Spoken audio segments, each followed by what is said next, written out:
Well, great evening, everyone. Oh my goodness. I've been watching videos, and sometimes I like to watch the ones that are people car camping. Well, they say car camping, but they're more of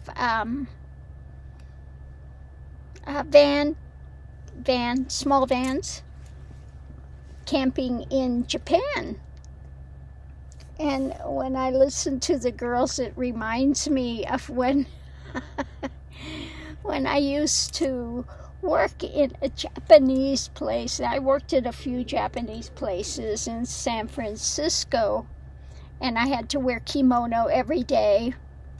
And I wear the wig, the katsura, and have it made, and do my makeup and everything. And by the time I finished, people thought I was half Japanese. They keep asking me, "Are you half Japanese?" But when the thing that I'm laughing about and listening to them, because when you work there, you have to change your voice, because Japanese girls all have that very, it's like, "Hai, dozo, kochira e, nani o nomi ni narimasu ka?" You do this very soft voice. And so when I hear them, it just, takes me back to that time. And yes, I used to be thin enough that I could actually wear kimonos and put them on myself. I had a number of very nice kimonos. And, yeah. Now, when I went to Japan, I really loved going and staying where they had the hot springs and things. And my one van that I had, the first one, you'll see pictures of it on the Prius glamping site in the playlist. And it was called Casper, but I had it set up very much Japanese style. Like I had the mat on the floor that looked sort of like a tatami, and it was just very, very nice setup. But I thought I actually kind of needed a place to stand up. I thought, I want a larger one. Well, now I'm back to even smaller than the van than Casper was. But I did like that setup. But I watched them, and every time they're making this wonderful food, and they're making, like last night she made Shabu Shabu, which is my favorite. I'm like watching that. Getting very hungry for Shabu Shabu. Now, Shabu Shabu is very easy to make. It's just, you take the water, boiling water, and you have your things that you put in there, very thin sliced meat, and you have some, like the kind of Chinese cabbage, Napa cabbage, and you can do whatever things. Usually it's tofu, sometimes tofu, and mushrooms, and whatever you want to put in there. You put it in this boiling water a little at a time. And then the thing that makes it so good is the sesame dipping sauce. And so you have that with your rice and everything, gohan rice. But, yeah, it's my favorite thing. So I'm watching her making this shabu shabu in her little van area. Oh, it looks so good. Yeah. But the thing is, I can't eat rice. Now, I found out that rice is one thing that really converts to sugar with me so quick. So, it's one of the worst things for me to eat is rice. I found that out because I was in the van and I bought one of those little, microwave rice things. I ate that, and I mean, it really knocked me. I got very ill very quickly, and I discovered that it definitely just makes my, you know, it converts to sugar on me so quick. And with the diabetes things, I can't have it. So I don't know about shabu shabu without the rice.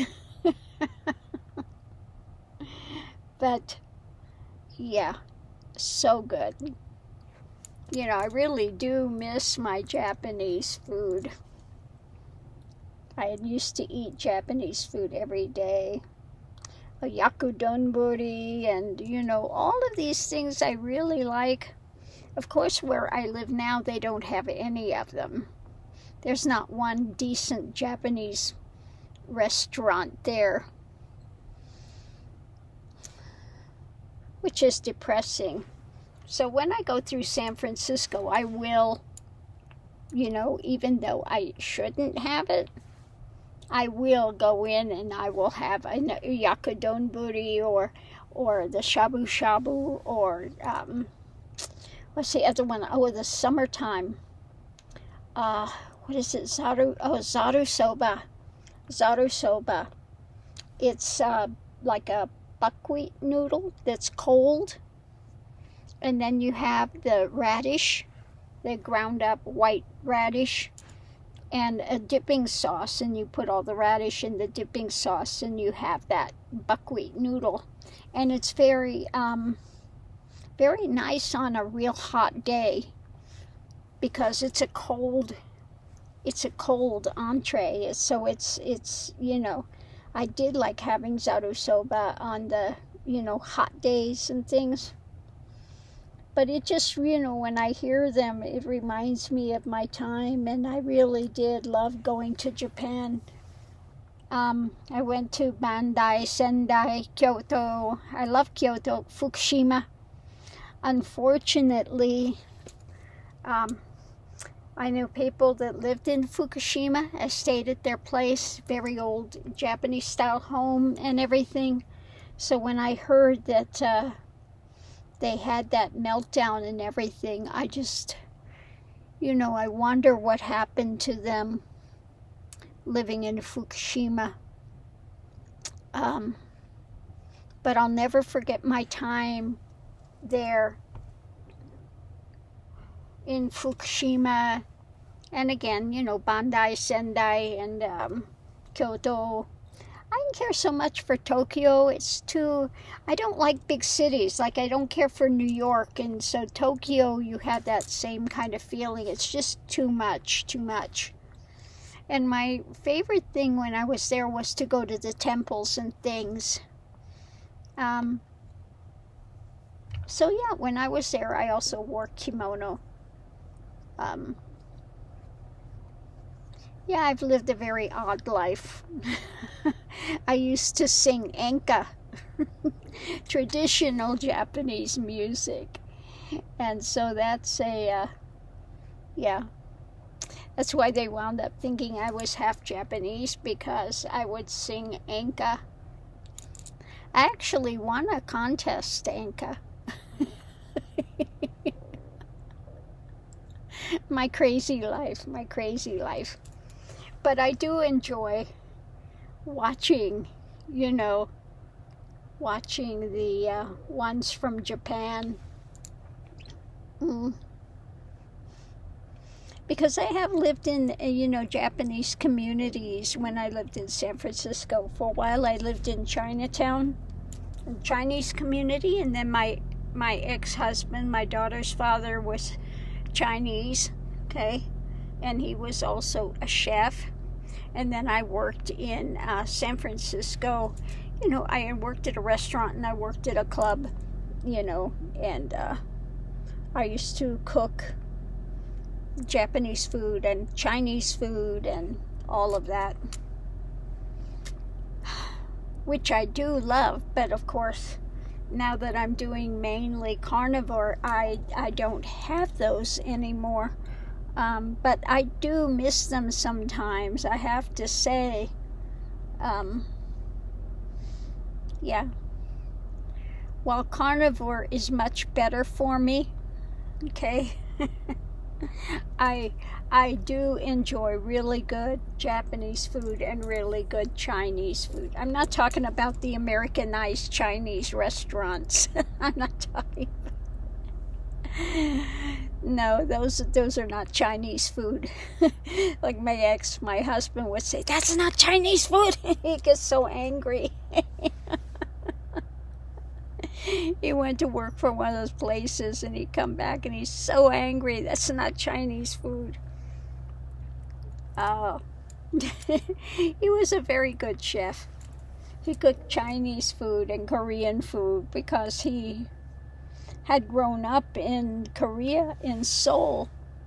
His parents, way back in the history, his family had it used to be, was it kings? They used to have kings before they had the emperors and things. And so that's one of his relations. So they would have been on the target when, what was it, Mao Zedong? Was it Mao that took over? Yeah. So they left China for Korea, and before the communists took over in China, because they had the big, they killed so many people and just really made their lives miserable if you had any standing. They wanted to suppress them and raise the peasants during that time, so they left and went to Korea. So he was raised mainly in Seoul. So he spoke both Korean and also Mandarin. So anyway, he was Northern Chinese, which means very tall. He was 6 foot, 6 foot tall. Now, most people think of Chinese, they think of the Cantonese, which are shorter people. But the Northern Chinese, the Mandarin, they're tall. So he was very tall. That's why my daughter is taller than I am. My daughter's 5'7". Okay, she towers over me. Oh my goodness. But like I said, I do enjoy watching those videos. It just is because I lived around that culture for so much. Now, there are some things I like about Japan, but then there are some things that are just, that I don't care for at all. It's always about saving face and being polite, but, behind the scenes they're thinking,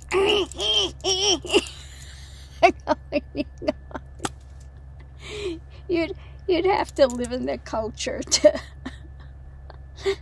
to understand it, But yeah, there are some things I really like about it. There are some things that are so different there.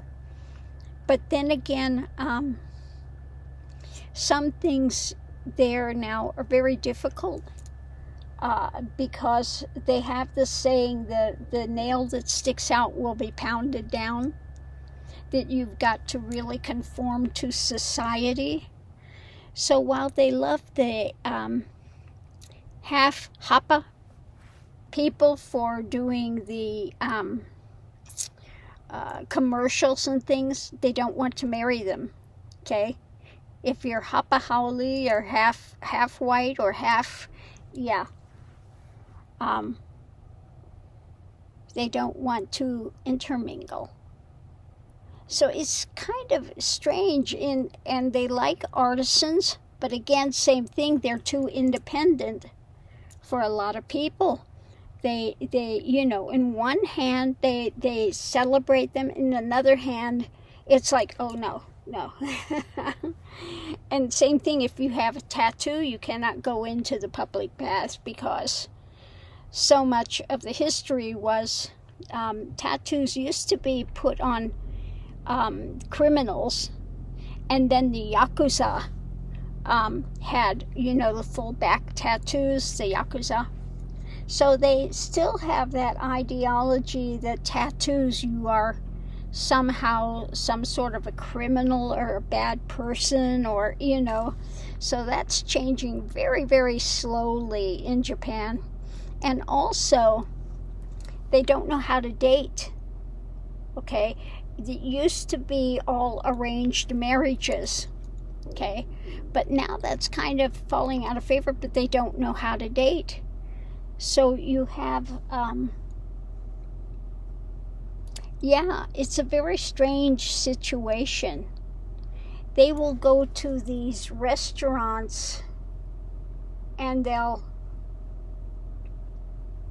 pay to talk with somebody, the opposite sex, but they don't know how to date. It's a big problem in Japan now.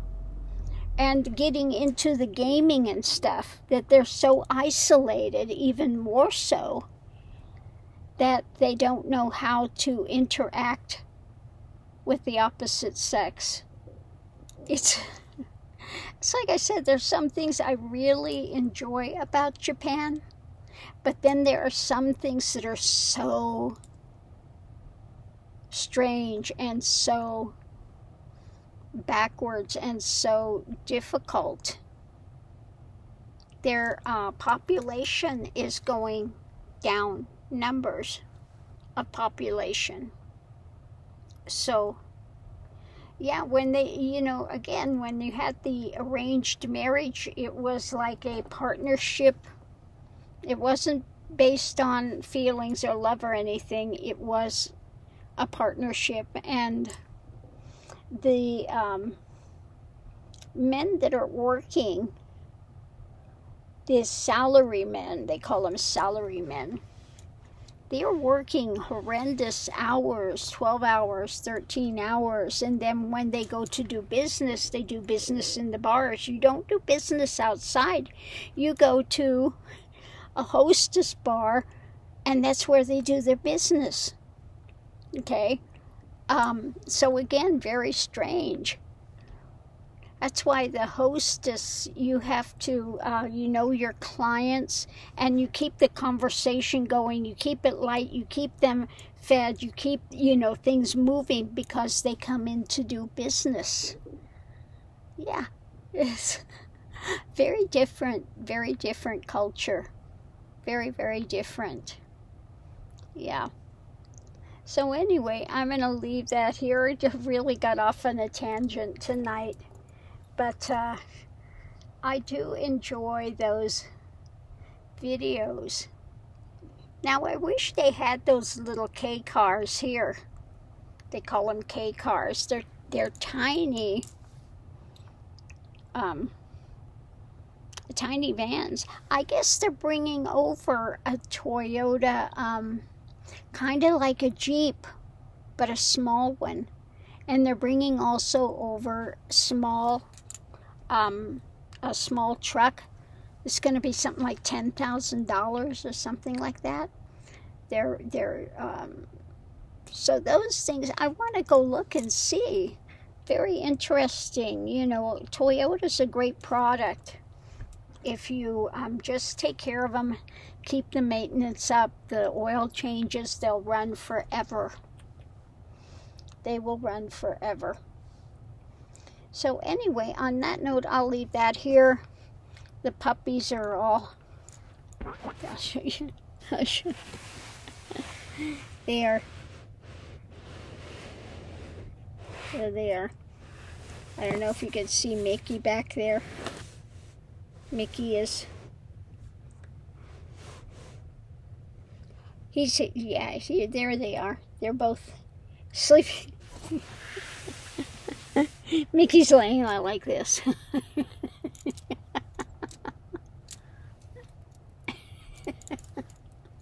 They're cute. They lay on the side. They've got all those blankets on the side. Okay?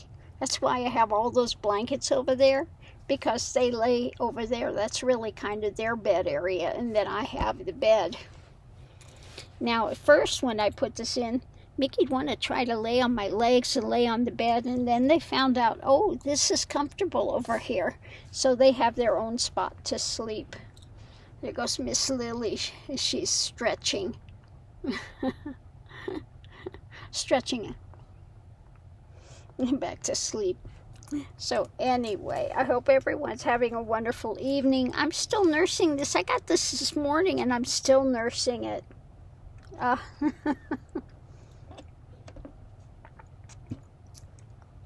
Yeah. It's going to get, I think I said down to like 28 tonight. Down in the 20s. Yeah. I just hope it's not windy in the morning, because that wind is what's, you know, killer. Burr, burr. I don't mind the cold. It's that wind, when the wind and it's cold, that's what's miserable. Anyway, on that note, I'm going to leave that here and go back to watching a few more videos.